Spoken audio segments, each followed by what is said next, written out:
don't even have to tell you to come to Brazil because you already went there and it was a big commotion in the country. Well, oh my, I was the commotion for me. It was one of the great experiences of my life, having that opportunity to not just go and, I've been there before, but I wasn't granted the space to sort of drink some of it in, and it was incredible. When you meet people from Brazil that are abroad, where I meet them often, they often start with, "I'm from Brazil." Yeah. And you kind of think, well, that's an odd kind of way to introduce yourself. Like you are sort of wrapping your identity in where you're from. And then when you go there, you go, oh, I see why. It's not just a beautiful country, but the people, the way they interact with each other, the warmth and their core values and the kind of celebration of life. Like, man, if I was from Brazil, and I hope to be from Brazil someday, I would tell it. I would lead with that as well. I would start with that. Well, Bruno Mars just received an honorary Brazilian ID when he was doing his concerts recently. So maybe next time we need to look that up for you. What do I need to do, Miriam, to acquire my Brazilian ID or passport? Well, we need to talk to the right people. I'm going to make sure that we spread the word. Thank Like, you. let's start a campaign. Ryan Reynolds, Brazilian citizen.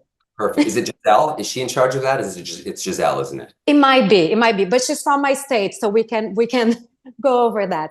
Awesome. But one thing that it's very unique that I covered the premiere in New York, and it was honestly one of the best nights of my life because all of my 90s idols were there, Madonna, Avril Lavigne, everyone. And I did a video of you and Hugh doing an interview, and you actually break the fourth wall and wink, and that was one of the videos most seen on my Instagram.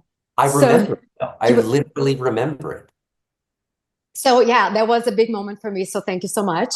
How funny. Oh yeah. Oh God. Well, so you got to be at play with these things. I don't know. Sometimes I watch actors walk the press lines all grumpy, and they're like, this is part of the job, man. The reporters need something and you need something. That's why we're both in the same room. That's why we're both hanging. By the way, I want to thank you with this, or the organization that you're in acknowledges comedy, which I think is one of the most underserved, undervalued disciplines in all of show business, and it always has been. And I'm really grateful that you guys do that. And it's the hardest thing, right? Oh, it's always the hardest. And it's just, because there's an expectation. With a movie, it's linear. With a dramatic movie, it's linear, emotional, true.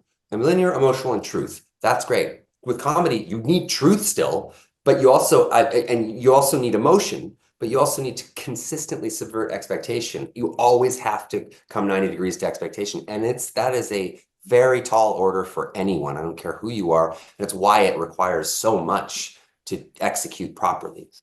So just to wrap up, because we're running out of time, I mean, I could talk to you for hours more and so many things to cover. But one thing that I don't think a lot of people ask you is, what have you stolen from the set or the costumes of Deadpool? Because there are so many options of things you could have kept as a souvenir. So I always keep a suit, and I mount it. So it's on a mold of my body. So I always keep a suit no matter what. On this one though, I took a Wolverine mask. I was more interested in Hugh's stockpile. I took a Wolverine mask, Wolverine claws.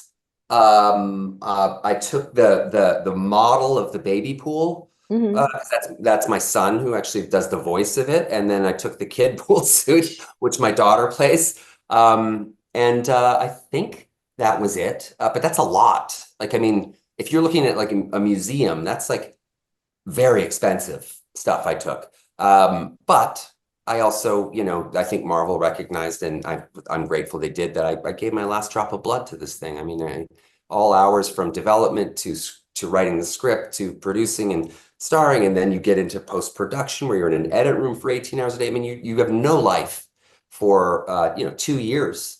And I have 4 kids, and I think that they kind of acknowledged that. So they said, you just take whatever you want.